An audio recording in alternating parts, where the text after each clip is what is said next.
de l'accueillir. Voilà, 3 jours pour arriver ici, parce qu'il vient de loin. Et donc, voilà, on est vraiment très heureux vraiment de le recevoir. Donc, il vient de Suisse. Pour ceux qui ne le connaissent pas, il s'appelle Jean-Charles Mélan. Son épouse, eh bien, nous la reverrons prochainement, nous le dirons de cette manière-là. Et puis, nous serons heureux ensemble, eh bien, de vivre ce séminaire. Je n'ai pas encore branché le micro, mais c'est pas grave. Voilà, Jean-Charles, on va te laisser toute ta place. Et puis, qu'on soit béni ce matin au travers de ce qu'il a reçu et ce qu'il va nous partager de la part du Seigneur. Sois béni, Jean-Charles. Merci. Bonjour à chacun. C'est avec une certaine émotion que je suis devant vous, mais surtout devant Dieu, parce qu'il fait des choses extraordinaires. Et je crois qu'on peut que le bénir et nous réjouir de ce qu'il fait dans nos vies, dans ce qu'il apporte dans nos vies. Et c'est avec un privilège que j'ai aussi la joie de pouvoir... D'accord. Merci. C'est un privilège, c'est vrai, de pouvoir vous apporter un message qui sera peut-être pas facile à entendre, mais je crois que le Seigneur veut donner à chacun de nous, à moi le premier, de pouvoir savoir exactement ce que Dieu veut faire pour nous. Et comme nous l'avons entendu ce matin, Suzanne a parlé a lu le psaume 65:10, « Tu visites la terre et tu lui donnes l'abondance ». Eh bien, je crois que c'est ce que Dieu veut nous donner, c'est ce qu'il veut nous apporter, et il veut nous transmettre. Ce matin, j'aimerais parler de l'étirement selon le cœur de Dieu. L'étirement, c'est pas facile quand on doit étirer. Mais ce matin, je vous regardais tous, et quand Louis a dit « levez les mains », comme aussi Pascaline a dit « levez les mains et louez Dieu ». Je crois que là aussi, c'est une forme assez difficile des fois de lever les bras, d'étendre ses bras, d'étirer ses bras. Et je crois que c'est ce que Dieu veut, que nous puissions vraiment étirer nos bras vers lui avec des fois des difficultés, mais Dieu veut nous donner les moyens de pouvoir étirer nos bras. Il y a 3 choses que j'aimerais partager avec vous, comment Dieu agit et comment Dieu fait les choses. La première, c'est le doigt de Dieu. Dieu comprend que dans certains lieux, on est inconfortable. Il nous faut passer par un étirement. Mais pourquoi? Parce que Dieu veut étendre son doigt sur nous. Il étend son doigt sur nous. Et cela, c'est quelque chose aussi que Dieu veut nous donner et nous apporter. Le doigt de Dieu, c'est quelque chose qui est important. Et quand nous voyons comment nous pouvons comprendre ce que Dieu veut avec cet étirement, on peut regarder vraiment que Dieu, dans toute la Bible, dans tous les passages, Dieu a donné un doigt, a posé un doigt régulièrement pour pouvoir bénir. Si nous prenons dans Deutéronome 9, verset 29, quand nous voyons comme Dieu a fait, vous connaissez l'histoire, Dieu a fait sortir le peuple d'Égypte, son doigt s'est posé sur son peuple. Là déjà, Dieu voulait d'abord les détruire, il voulait les exterminer parce qu'ils avaient désobéi. Mais qu'est-ce qu'il a fait? Non, il a posé son doigt afin de pouvoir les bénir. Il ne voulait pas les détruire, mais il ne voulait pas les condamner. Il voulait justement mettre son doigt de bénédiction sur eux pour qu'ils puissent avancer, voir que lui seul était le Dieu grand, le grand Dieu. Il y a aussi la main de Dieu. La main de Dieu, dans la Bible, il est parlé de la main de Dieu plus de 125 fois. Je ne sais pas si vous voyez un petit peu le nombre de fois que Dieu étend sa main sur chacun de nous. Et ça, c'est aussi quelque chose d'extraordinaire.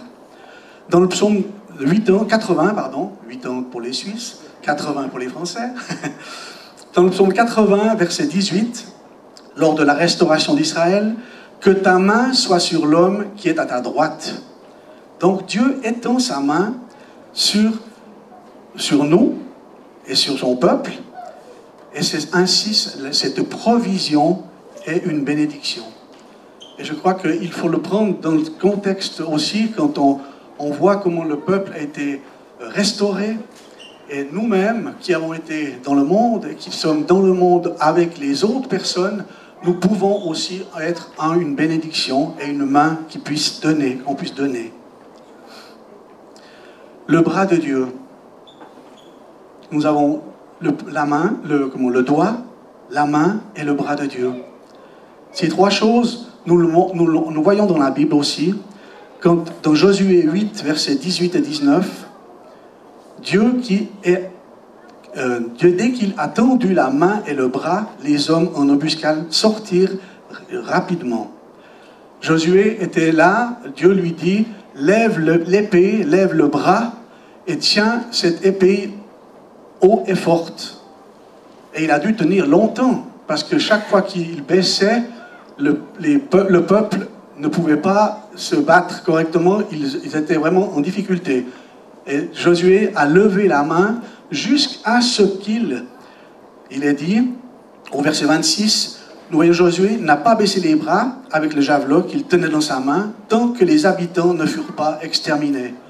Là aussi, nous voyons que quand Dieu étend sa main, étend son doigt, étend son bras, nous voyons que vraiment il y a une immense bénédiction, une immense responsabilité vis-à-vis de nous, et il vient pour nous envahir de sa présence.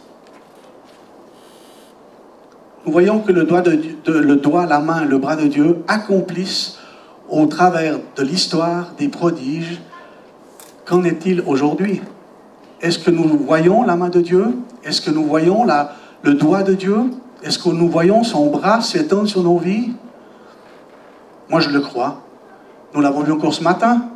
Qu'est-ce qu'il a fait ce matin? Il a touché les cœurs, les vies de ceux qui étaient avec des situations endolories dans leur corps. Mais Dieu guérit aujourd'hui. Dieu manifeste sa présence. Dieu visite son peuple. Et je crois que l'histoire de tous les anciens, ce qu'ils ont vécu, est extraordinaire. Mais aujourd'hui, est-ce que nous sommes prêts à recevoir et à être ouverts à ce que Dieu veut faire? Donc c'est à nous aussi à avoir cette possibilité et cette confiance en Dieu pour avancer avec lui. J'aimerais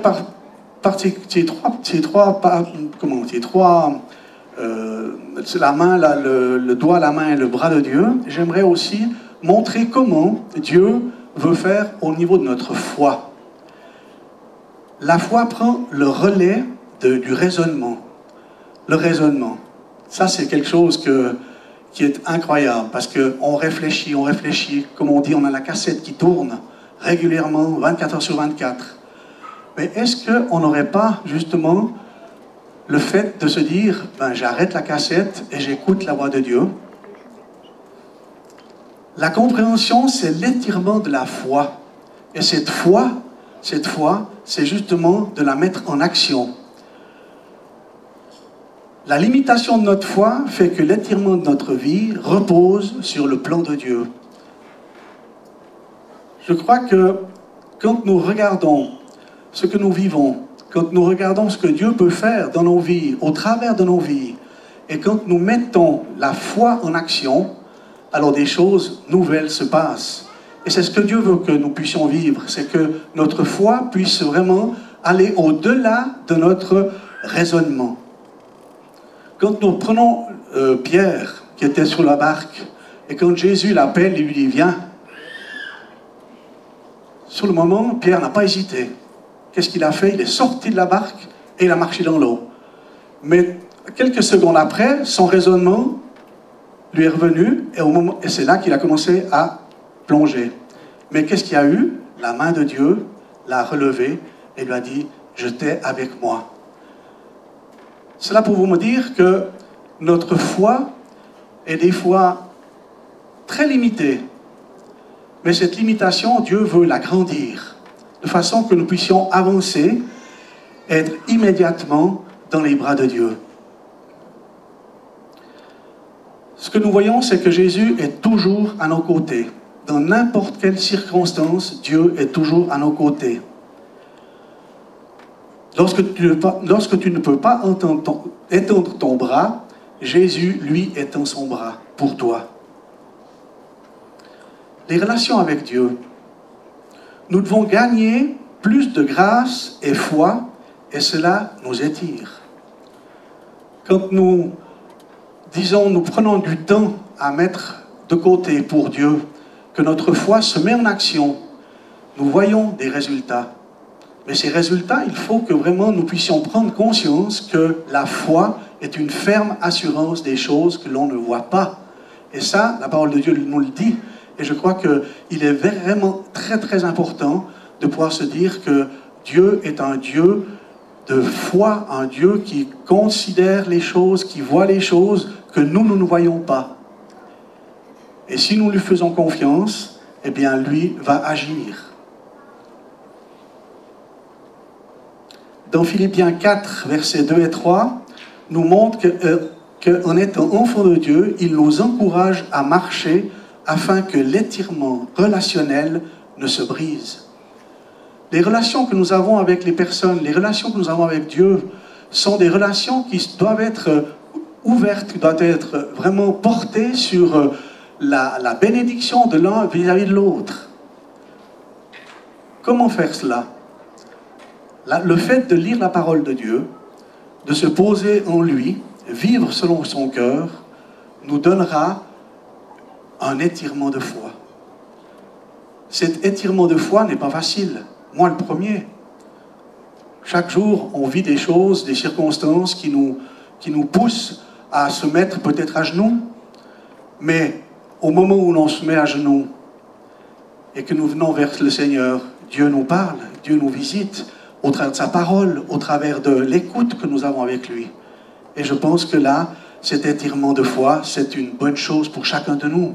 Même que ça fait mal des fois, même que cet étirement nous perturbe, mais nous savons que l'étirement de Dieu, c'est sain pour nous. Étirer dans nos ressources. Dieu nous met dans des endroits où nous nous sentons étirés afin de découvrir ses ressources. Et je crois que là aussi, Dieu, c'est le Dieu de la moisson. Dieu, c'est celui qui donne. Dieu, c'est celui qui offre des choses gratuitement. Dieu aime combler. Si tu sèmes, tu récoltes. Si tu partages, tu recevras davantage. Une citation d'un pasteur anglais qui disait « Avoir moins, c'est gagner plus ». Et je trouvais cette citation extraordinaire parce que c'est vrai que quand on a beaucoup, on se dit « Oh, c'est bien, tout va bien, tout est en ordre, c'est génial, super, on va bien, on vit bien ». Quand on a moins, ça commence à tirailler, ça commence à se dire « Ouais, il me manque de l'argent, il me manque ceci, il me manque cela ». Mais il est vrai qu'au moment où cet étirement intérieur vient de la part de Dieu, c'est alors que nous sommes gagnants. C'est alors que là, Dieu donne à chacun selon ses besoins. J'ai une question, cette question que je me suis posée moi-même. Est-ce que Dieu tient tes ressources ou est-ce que tu tiens tes ressources? Je répète, est-ce que Dieu tient tes ressources ou est-ce que tu tiens tes ressources? Je pense que ça, c'est aussi fondamental. Le fait de lui faire confiance dans les moindres détails de notre vie, c'est encore une fois un étirement. C'est vrai, un étirement qui peut nous faire du... C'est dur, c'est difficile, c'est pas facile.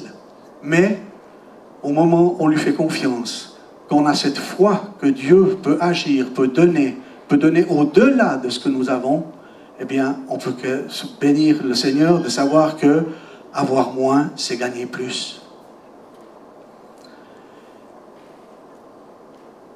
Le dernier point, être étiré dans sa routine. On est tous dans une routine journalière. On fait certaines choses systématiquement, on y va, on fait ceci, on fait cela. Mais, que dit Dieu pour cela?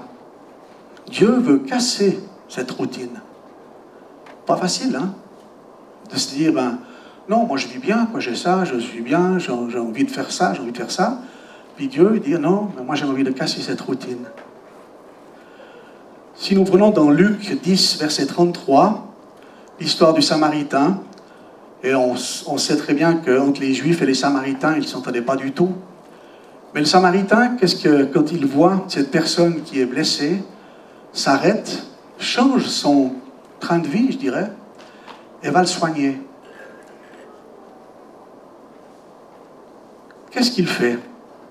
Il change sa routine, il change son comportement, il change son cheminement. Comment faire pour pouvoir changer ces routines de notre vie de chaque jour? Comment vivre un changement au travers de notre vie par rapport à ce que Dieu veut? C'est pas facile. C'est pas facile de dire, Seigneur, que ta volonté se fasse, et puis on continue à faire notre chemin. Mais si on écoute le Seigneur, si on lui dit, Seigneur, que ta volonté se fasse, mais que mon cœur puisse être changé, et que ma vie de tous les jours puisse être transformée. Est-ce que c'est facile? Est-ce que c'est difficile? Pour l'un, oui, pour l'autre, pas. Mais ce que Dieu veut, c'est que cette routine puisse être complètement changée, selon son cœur et selon ses pensées. Si nous sommes attirés par toutes ces choses, cela nous fera apprendre des choses merveilleuses en lui. Sommes-nous prêts à accueillir et vivre cet étirement? Alors, nous pourrons aller plus loin avec lui. Et je crois que là, dans ce contexte, dans la présence de Dieu, l'étirement dans notre vie, la foi que nous mettons en pratique, va nous faire découvrir de nouvelles ressources. Et c'est ce que je souhaite pour chacun de vous, c'est que au niveau de la visitation de Dieu, la foi que vous mettrez en lui, le doigt, la main, le bras de Dieu vont descendre sur vos vies, sur nos vies. Et ensuite, nous pourrons voir l'étirement, cet étirement qui est des fois douloureux, mais cet étirement qui nous amènera à de grandes bénédictions. C'est ce que je souhaite pour vous ce matin et pour les jours prochains. Amen.